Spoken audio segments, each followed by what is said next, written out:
नमस्कार। लोकसभा चुनाव 2024 को लेकर 4 बड़ी एजेंसियों के अंदरूनी सर्वे ने खलबली मचा दी है और 543 सीटों पर क्या बड़ा उलटफेर होने वाला है। ओपिनियन पोल के हिसाब से 2024 की क्या तस्वीर बन सकती है, देश के मूड के लेकर जानेंगे। आखिर इस समय किसका पलड़ा भारी और कौन आगे दिखाई दे रहा है। 2024 की सियासी पिक्चर की तैयारी शुरू हो चुकी है और हर एक राजनीतिक पार्टी ने अपनी तैयारी शुरू की है। ऐसे में क्या भारत जोड़ो यात्रा से कांग्रेस का सफर आगे बढ़ पाएगा, काफी महत्वपूर्ण हो जाता है, क्योंकि यहां पर अध्यक्ष बदल चुके हैं। भारत जोड़ो यात्रा से कांग्रेस को कितना फायदा होगा, क्या 2024 में हैट्रिक की तरफ बढ़ेंगे प्रधानमंत्री मोदी जी, इसको लेकर क्या महत्वपूर्ण आंकड़े और क्या चुनावी विश्लेषण है, विपक्ष की क्या रणनीति हो सकती है 2024 चुनाव को लेकर। भारतीय जनता पार्टी ने अपने सभी प्रभारियों की लिस्ट भी जारी कर दी है, तो कहीं ना कहीं बीजेपी क्या 2024 को लेकर चिंता में है, या फिर आम आदमी पार्टी केजरीवाल, नीतीश कुमार या ममता बनर्जी जिस कार से यहां पर जीत का दावा ठोक रहे हैं, तो उनके दावे में कितना दम दिखता है, इसके कुछ महत्वपूर्ण आंकड़े दिखाते हैं। 543 सीटों में से 272 पर पूर्ण बहुमत मिलता है। हुए विधानसभा चुनाव और एमसीडी चुनाव को लेकर भी नतीजे चौंका गए थे। बीजेपी जो है बरकरार रही, लेकिन हिमाचल में उनको जीत का जश्न मनाने का मौका नहीं मिला। यहां कांग्रेस ने वापसी कर ली और एमसीडी में झटका रहा बीजेपी को और आम आदमी पार्टी ने यहां पर वापसी की है। तो ऐसे में क्या आंकड़ा बनेगा, क्या इन नतीजों का असर 2024 चुनाव में देखने को मिलेगा, इसको लेकर महत्वपूर्ण आंकड़ा, क्योंकि 2019 में तो एक तरफा बीजेपी ने जीत हासिल की थी, प्रचंड जीत हासिल की थी, और उसी लक्ष्य की तरफ बीजेपी क्या 2024 में बढ़ पाएगी, या फिर महंगाई, बेरोजगारी जैसे बड़े मुद्दों को लेकर विपक्ष उन पर कहीं ना कहीं निशाना साध पाएगी, क्या तस्वीर हो सकती है। तो लोकसभा चुनाव 2024 से पहले 10 राज्यों के विधानसभा चुनाव भी काफी महत्वपूर्ण हो जाते हैं कि इन राज्यों के जो नतीजे रहेंगे वो सियासी पिक्चर जो है वो साफ करेंगे कि आखिर जो 2024 चुनाव है वो किस तरफ जा सकता है। देखिए, जम्मू कश्मीर महत्वपूर्ण है, धारा 370 खत्म हो चुकी है और माना जा रहा है कि 2023 में यहां विधानसभा चुनाव होंगे, जबकि राजस्थान, मध्य प्रदेश, कर्नाटक, तेलंगाना, छत्तीसगढ़, त्रिपुरा, मिजोरम, मेघालय और नागालैंड में विधानसभा चुनाव है। और फरवरी में अगर बात की जाए तो मार्च, और यहां पर बात की जाए नवंबर में मध्य प्रदेश और छत्तीसगढ़, राजस्थान के चुनाव होंगे, तो काफी महत्वपूर्ण होगा, क्योंकि अंतराल में यहां पर विधानसभा चुनाव होंगे 2023 में, तो काफी महत्वपूर्ण हो जाता है। वर्तमान की बात की जाए तो 2024 से पहले बीजेपी 11 राज्यों में सरकार में है, जबकि 5 राज्यों में एनडीए से मिलकर सरकार चला रही है। कांग्रेस 3 राज्यों में सरकार में है, 3 राज्यों में वो मिलकर सरकार चला रही यूपी के द्वारा। इसके अलावा बात की जाए तो आम आदमी पार्टी 2, ममता बनर्जी और अन्य पार्टी यहां पर सरकार में है। लेकिन भारत जोड़ो यात्रा का कांग्रेस को कितना फायदा होगा, सी वोटर के सर्वे के हिसाब से माना जा रहा है कि 50% लोग हाँ के तौर पर मान रहे हैं कि हाँ राहुल गांधी को इसका सीधे तौर पर फायदा होगा, 50% नहीं के तौर पर भी देख रहे हैं। इसके अलावा बात की जाए तो राहुल गांधी कितनी सीटें जोड़ पाएंगे। 2014 में राहुल गांधी फैल रहे थे, केवल 44 सीटों पर सिमट गई थी कांग्रेस। 2019 में आंकड़ा बढ़ा 53 सीट, लेकिन 2024 काफी महत्वपूर्ण है। क्या राहुल गांधी को जो बहुमत का आंकड़ा वो मिल पाएगा, इसकी आपको कुछ महत्वपूर्ण आंकड़े दिखाते हैं। देखिए, 2024 से पहले विपक्ष की तरफ से भी पीएम के जो दावेदार हैं जो सामने आ रहे हैं, क्या ये अलग अलग मिलकर चुनाव लड़ेंगे, ये काफी महत्वपूर्ण हो जाता है। देखिए, फिलहाल राहुल गांधी को ही पॉपुलैरिटी मिल रही है, 23% लोग राहुल गांधी को पीएम के तौर पर देखना चाहते हैं। अरविंद केजरीवाल 18, नीतीश कुमार 12, ममता बनर्जी 6, केसीआर 2% और अन्य के खाते में 10 या प्रतिशत यहां पर जा सकता है पीएम चेहरा, यानी सीधे तौर पर राहुल गांधी ही यहां पर विपक्ष से पीएम का चेहरा बन सकते हैं। तो इस तरह से 543 सीटों के आंकड़ों में शुरुआत करते हैं बिहार की 40 लोकसभा सीटों के लिए, क्योंकि यहां पर बड़ा उलटफेर हो चुका है। बिहार में बीजेपी को झटका लगा है, नीतीश बाबू जो है वो अलग हो चुके हैं। अब जेडीयू, आरजेडी और कांग्रेस यहां पर महागठबंधन है, जबकि बीजेपी अकेली यहां पर रह गई है। तो फिलहाल आंकड़ा बन रहा है कि बीजेपी को 16 से 20 सीट मिल सकती है बिहार के अंदर, और जेडीयू को करीब 10 से 14 सीटें मिल सकती हैं। आरजेडी को 0 से 9 सीट, कांग्रेस को 0 से 1 सीट जा सकती है। यानी बिहार में बीजेपी को कुछ सीटों का नुकसान लोकसभा में हो सकता है, जो गठबंधन था वो टूट चुका है, इस कारण से नुकसान हो रहा है। जबकि पंजाब में बड़ा उलटफेर हो चुका है, कांग्रेस सरकार जो थी वो अब गिर चुकी है, जबकि यहां पर आम आदमी पार्टी ने अपनी सरकार बना ली है। तो 13 सीटों में से बीजेपी को 0 से 2 सीट, 0 भी हो सकती है, 2 सीट तक बीजेपी यहां पर जा सकती है। देखिए, कांग्रेस की बात की जाए तो कांग्रेस को 0 से 5 सीट, शिरोमणि अकाली दल को 0 से 2 सीट और आम आदमी पार्टी को भी 0 से 4 सीट जा सकती है, जो अनुमान हो सकता है। पश्चिम बंगाल काफी महत्वपूर्ण है और पश्चिम बंगाल में विधानसभा चुनाव भी रहे थे। इसमें बीजेपी ने सीटों में इजाफा किया है, लेकिन बहुमत का आंकड़ा नहीं मिला। ममता बनर्जी को यहां पर एक बम्पर जीत मिली थी। तो पश्चिम बंगाल की 42 लोकसभा सीट सीधे तौर पर बीजेपी और यहां पर ममता बनर्जी के बीच ही टक्कर होगी। तो माना जा रहा है कि बीजेपी को करीब 17 के करीब यानी 17 से 20 सीट मिलने की संभावना हो सकती है, जबकि टीएमसी को करीब 25 सीट की संभावना यहां पर लगाई जा रही है, जो अनुमान हो सकता है। जम्मू कश्मीर की 6 लोकसभा सीट की भी बात की जाए तो यहां पर धारा 370 खत्म हो चुकी है। हो सकता है बीजेपी यहां पर आंकड़ा बढ़ा ले, करीब यहां पर 0 से 5 सीट भी जा सकती है। तो 3 सीट फिलहाल दिखाई दे रही हैं। पीडीपी को एक सीट नेशनल कॉन्फ्रेंस और एक सीट कांग्रेस के पक्ष में की संभावना हो सकती है। तेलंगाना की 17 लोकसभा सीट भी काफी महत्वपूर्ण और यहां पर बीजेपी चाहेगी तेलंगाना से वो कहीं न कहीं दक्षिण भारत की शुरुआत करे, क्योंकि दक्षिण भारत वो यहां पर राज्य है जहां बीजेपी विधानसभा चुनाव हो, यहां पर लोकसभा चुनाव में अच्छा परफॉर्मेंस नहीं करती है जो अन्य राज्य रहते हैं। तो ऐसे में माना यह जा रहा है कि बीजेपी कहीं ना कहीं इस तेलंगाना में काफी यहां पर बढ़ चढ़ कर प्रचार करेगी, उसका फायदा उनको मिल सकता है। 0 से करीब 6 सीट तक बीजेपी यहां पहुंच सकती है। टीआरएस को भी 0 से करीब 6 सीट मिलने की संभावना हो सकती है। एआईएम पार्टी को यहां नुकसान हो सकता है, 0 से 3 सीट, 0 भी हो सकती है, 0 से 3 सीट तक जा सकती है। कांग्रेस भी 0 से 3 सीट, यानी सीधे तौर पर यहां पर अगर फायदा होगा तो बीजेपी को मिलने की संभावना हो सकती है, क्योंकि इससे पहले भी यहां पर जो हैदराबाद निकाय चुनाव थे उसमें बीजेपी ने बंपर जीत हासिल की थी। तो इस तरह से माना जा रहा है कि यहां बीजेपी को फायदा हो सकता है। उत्तराखंड की 5 लोकसभा सीट की भी बात की जाए तो यहां पर बीजेपी वर्तमान में सरकार में है और उसका सीधे तौर पर उनको फायदा मिल रहा है। तो 5 की 5 सीट पर बीजेपी कमल खिला सकती है। हरियाणा की 10 लोकसभा सीट काफी महत्वपूर्ण हो जाती हैं और यहां पर कहीं ना कहीं बीजेपी कांग्रेस में टक्कर देखने को मिलती है, विधानसभा चुनाव हो या फिर लोकसभा चुनाव। तो माना जा रहा है कि बीजेपी को 0 से 6 सीट, कांग्रेस को 0 से 4 सीट की संभावना हो सकती है। केरल की काफी महत्वपूर्ण है, 20 लोकसभा सीटें, क्योंकि केरल में जो यहां पर भारत जोड़ो यात्रा की शुरुआत हुई है, यह माना जा रहा है कि कांग्रेस को यहां फायदा हो सकता है। यहां पर राहुल गांधी जो है सांसद भी रह चुके हैं वायनाड से, तो ऐसे में माना जा रहा है कि कांग्रेस को करीब 10 सीट, जबकि बीजेपी को 0 सीट या फिर बीजेपी 1 सीट का खाता खोल सकती है। एलडीएफ को 0 से 9 सीट, यानी कांग्रेस सबसे बड़ी पार्टी यहां बनती नजर आ रही है। मेघालय की 2 लोकसभा सीट की बात की जाए तो दोनों सीटों पर बीजेपी को जीत की संभावना हो सकती है।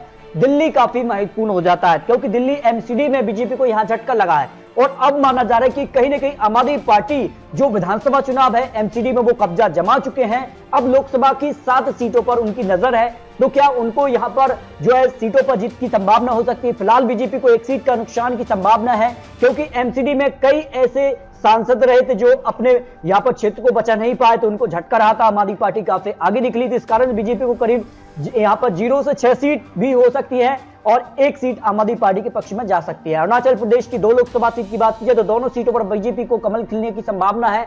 छत्तीसगढ़ की 11 सीट की बात की जाए तो यहां पर बीजेपी को 0 से 8 सीट, कांग्रेस को यहां पर 0 से 3 सीट, सीधे तौर पर बीजेपी को यहां पर फायदा हो रहा है। गुजरात की 26 सीटों की बात की जाए तो 26 की 26 सीट बीजेपी के पक्ष में जा सकती हैं। 1 सीट पर आम आदमी पार्टी, यानी 0 से 1 सीट आम आदमी पार्टी पक्ष में जा सकती है। 26 सीटों पर बीजेपी को भी जीत की संभावना लगाई जा रही है। मिजोरम की 1 सीट की बात की जाए तो बीजेपी को यहां पर मिल सकती है। राजस्थान की 25 लोकसभा सीट की भी बात की जाए तो यहां पर बीजेपी को करीब 20 से 22 सीट की संभावना लगाई जा रही है, जबकि कांग्रेस को 0 से 2 सीट, 0 भी हो सकती है, 2 सीट पर वो पहुंच सकते हैं। आरएलपी के पक्ष में 0 से 1 सीट जा सकती है, जो अनुमान यहां पर लगाया जा रहा है। नहीं, यहां पर बीजेपी को जबरदस्त राजस्थान में भी फायदा हो सकता है लोकसभा चुनाव में। महाराष्ट्र में बड़ा उलटफेर हो चुका है। महाराष्ट्र में आए दिन नई नई खबरें सामने आती हैं। देखिए, महाराष्ट्र में पहले कांग्रेस, एनसीपी और शिवसेना सरकार थी, ये सरकार ज्यादा समय नहीं चली और फिर जो है बीजेपी शिंदे गुट के साथ सरकार चला रही है, लेकिन इस गुट को लेकर भी अब कहीं ना कहीं मुख्यमंत्री पद को लेकर बीजेपी से देवेंद्र फडणवीस का नाम आ रहा है। तो कहीं ना कहीं यहां पर भी कुछ भी हो सकता है कभी भी। तो फिलहाल अगर बात की जाए तो जो गठबंधन है उस हिसाब से बीजेपी को यहां पर फायदा हो रहा है। अगर गठबंधन टूटता है तो फिर बीजेपी को यहां नुकसान हो सकता है। फिलहाल बीजेपी को यहां पर करीब 35 सीट की संभावना हो सकती है, 30 से 35 सीट, जबकि कांग्रेस 0 से 5 सीट, एलसीपी 0 से 8 सीट, शिवसेना 0 से 4 सीट। यानी शिवसेना जो है यहां झटका लग रहा है, क्योंकि ये बीजेपी के साथ गठबंधन में थे लेकिन अलग हो चुके हैं। तो बीजेपी को ज्यादा यह नुकसान नहीं हो रहा, लेकिन शिवसेना को यहां पर ज्यादा नुकसान की संभावना हो सकती है। हिमाचल प्रदेश में जो है कांग्रेस सरकार में आ चुकी है, लेकिन लोकसभा चुनाव में बीजेपी को यहां पर फायदा हो सकता है। बीजेपी को यहां पर 1 सीट का नुकसान है, 3 सीट बीजेपी और 1 सीट पर कांग्रेस को जीत की संभावना दिखाई दे रही है। लक्षद्वीप की 1 सीट पर कांग्रेस आगे दिखाई दे रही है, सिक्किम की 1 सीट पर बीजेपी को जीत की संभावना हो सकती है। गोवा की दोनों सीट की बात करें तो वर्तमान में बीजेपी या सरकार में है और सीधे तौर पर लोकसभा में उनको फायदा हो सकता है दोनों सीटों का। त्रिपुरा की बात की जाए तो यहां पर दोनों सीटों पर बीजेपी यहां पर कमल खिला सकती है, जो अनुमान हो सकता है। असम भी 14 सीटें काफी महत्वपूर्ण है और यहां पर बीजेपी को जबरदस्त फायदा है। 12 सीटें करीब उनके पक्ष में जा सकती हैं। एक सीट यहां पर एआईडीएफ के पक्ष में और एक सीट कांग्रेस के पक्ष में जा सकती है। उड़ीसा की 21 लोकसभा सीट की भी बात की जाए तो यहां पर बीजेपी को 0 से 8 सीट, बीजेडी के पक्ष में यहां पर 10 लोकसभा सीटों पर सबसे ज्यादा यहां पर बीजू जनता दल आगे दिखाई दे रही है, जबकि कांग्रेस को 0 से 3 सीट मिलने की संभावना हो सकती है। अंडमान निकोबार की एक सीट पर बीजेपी को जीत की संभावना है। मणिपुर की 2 लोकसभा सीटों में से एक सीट बीजेपी और एक सीट कांग्रेस के पक्ष में जाने की संभावना हो सकती है। आंध्र प्रदेश की 25 लोकसभा सीट की बात की जाए तो यहां पर बीजेपी को 0 से 8 सीट, वाईएसआर को 10 लोकसभा सीट, टीडीपी को यहां पर 3 और कांग्रेस को 4 सीट की जीत की संभावना हो सकती है। तमिलनाडु की 39 लोकसभा सीट भी काफी महत्वपूर्ण है, निर्णायक होती है और ऐसे में क्या बीजेपी यहां पर जादू चला पाएगी, क्योंकि अब टारगेट बीजेपी का दक्षिण भारत है। तो यहां की अगर बात की जाए तो 0 से 3 सीट खाता भी खुल सकता है या फिर 0 सीट भी रह सकती है। जबकि क्षेत्रीय जो पार्टी है, जो गठबंधन है कांग्रेस का, उसको डीएमके को करीब 15 लोकसभा सीट और यहां पर एआईडीएमके के पंक्ति में भी जो बीजेपी गठबंधन है उसको भी 15 लोकसभा सीट। जबकि अगर बात की जाए तो कांग्रेस को यहां पर 4 लोकसभा सीट। क्या गठबंधन में चुनाव लड़ेंगे या पर अलग अलग चुनाव लड़ेंगे, ये तस्वीर यहां पर सामने आ रही है। 2 सीट अन्य के पक्ष में जा सकती हैं। देखिए उत्तर प्रदेश काफी महत्वपूर्ण हो जाता है और यह माना जाता है कि उत्तर प्रदेश से ही होकर केंद्र को रास्ता जाता है। सबसे ज्यादा 80 लोकसभा सीट उत्तर प्रदेश से ही आती हैं। तो ये माना जा रहा है कि कांग्रेस को यहां पर करीब 1 सीट, बीएसपी को 2 लोकसभा सीट, समाजवादी पार्टी को 7 लोकसभा सीट और बीजेपी को यहां पर 70 लोकसभा सीटों पर जीत की संभावना हो सकती है। लेकिन यह माना जा रहा है कि क्या गठबंधन में चुनाव लड़ेंगे, जो महागठबंधन तैयार हुआ था समाजवादी पार्टी, बीएसपी, या फिर कांग्रेस को भी इस बार यहां पर शामिल किया जाएगा, यह काफी महत्वपूर्ण हो जाता है। तो गठबंधन काफी महत्वपूर्ण है, लेकिन बीजेपी का यहां पलड़ा भारी है। एक तरफा जीत बीजेपी को मिल सकती है। चंडीगढ़ की 1 लोकसभा सीट बीजेपी के पक्ष में जा सकती है। कर्नाटक की 28 लोकसभा सीट भी काफी महत्वपूर्ण हो जाती है और बीजेपी को यहां पर जबरदस्त फायदा 20 लोकसभा सीट, क्योंकि अब वो सरकार में है, उनका सीधे तौर पर इसका फायदा मिल रहा है। जेडीएस को 0 से 3 सीट और कांग्रेस को 0 से 5 सीट की संभावना हो सकती है। मध्य प्रदेश भी काफी महत्वपूर्ण होता है और मध्य प्रदेश में 29 लोकसभा सीटें आ जाती हैं और मध्य प्रदेश की अगर बात की जाए तो बीजेपी को भी जबरदस्त फायदा मिल रहा है 2019 की तरह ही, और करीब यहां पर 25 से 28 सीट तक बीजेपी यहां पहुंच सकती है। 1 सीट यानी 0 से 1 सीट पर बीएसपी और 0 से 3 सीट पर कांग्रेस यहां पर मजबूत स्थिति में दिखाई दे रही है, लेकिन बीजेपी का यहां पलड़ा भारी नजर आ रहा है। झारखंड की 14 लोकसभा सीट की बात की जाए तो बीजेपी को 0 से 9 सीट, जेएमएम को 0 से 3 और कांग्रेस को 0 से 2 सीट की जीत की संभावना हो सकती है, जो यहां पर 543 सीटों के आंकड़े आपको दिखा है। अब अगर बात की जाए तो 4 एजेंसियों के जो चुनावी आंकड़े आ रहे हैं, जिसमें औसतन अनुमान जो निकल रहा है, उसमें अगर बात की जाए तो एनडीए को 292 से 312 सीटों पर जीत की संभावना हो सकती है। यानी फिर से बीजेपी कमल खिला रही है, यानी जो बहुमत का आंकड़ा उससे काफी आगे दिखाई दे रही है और कहीं ना कहीं जो है हैट्रिक की तरफ प्रधानमंत्री मोदी बढ़ते नजर आ रहे हैं। यूपीए को फायदा हो रहा है 2019 के मुकाबले काफी आगे दिखाई दे रही है। 118 से 138 सीटें भारत जोड़ो यात्रा को उनका सीधे तौर पर फायदा हो रहा है। अन्य की बात की जाए तो अन्य भी अब स्ट्रॉन्ग है, लेकिन ये चुनाव मिलकर लड़ेंगे, अलग अलग लड़ेंगे, इसके भी आंकड़े आपको दिखाएंगे। क्या तस्वीर बन सकती है अगर अलग चुनाव लड़ते हैं या फिर मिलकर चुनाव लड़ते हैं, तो फिर क्या आंकड़ा बनेगा। देखिए अगर बात की जाए तो इससे पहले 543 सीटों के लिए जो 2022 में अगस्त में सर्वे आया था, जिसमें अगर बात की जाए तो यहां पर 286 सीटें जब बिहार से जो है एनडीए गठबंधन टूटा था, उस समय देखिए 307 का एनडीए का आंकड़ा था, लेकिन जब बिहार गठबंधन टूटा उसमें देखिए 286 सीटों पर सिमट गई फिर एनडीए। जबरदस्त नुकसान हुआ एनडीए को, जो सर्वे कह रहा है। लेकिन यूपीए की बात की जाए 125 से बढ़कर 140 सीटों तक आंकड़ा पहुंच गया है। अन्य की बात की जाए तो 111 सीटें अन्य के पक्ष में जा सकती हैं। अब अगर बात की जाए तो टाइम्स नाउ नवभारत का जो ओपिनियन पोल सामने आया तो उसमें बीजेपी को 292 से लेकर 312 सीटें, कांग्रेस को 118 से 138, टीएमसी को 27 से 31 सीट, वाईएसआर के पक्ष में 17 से 23, आम आदमी पार्टी 0 से 8 से 12 और टीआरएस को यहां पर जैसे 10 सीट की संभावना हो सकती है। इंडिया टुडे डिस्ट्रीब्यूटर का सर्वे भी अगर आपको दिखाएं तो यहां पर भी एनडीए 286 सीटें का आंकड़ा मिल रहा है, यूपीए को 140 और अन्य की बात की जाए तो 111 सीट की संभावना दिखाई गई है। जबकि इंडिया टीवी मटेराइज के हिसाब से एनडीए को 362 सीटें एक तरफा जीत के संकेत दिखाई गए, जबकि यूपीए को 97, अन्य की बात की जाए तो 84 सीटें की संभावना दिखाई दे रही है।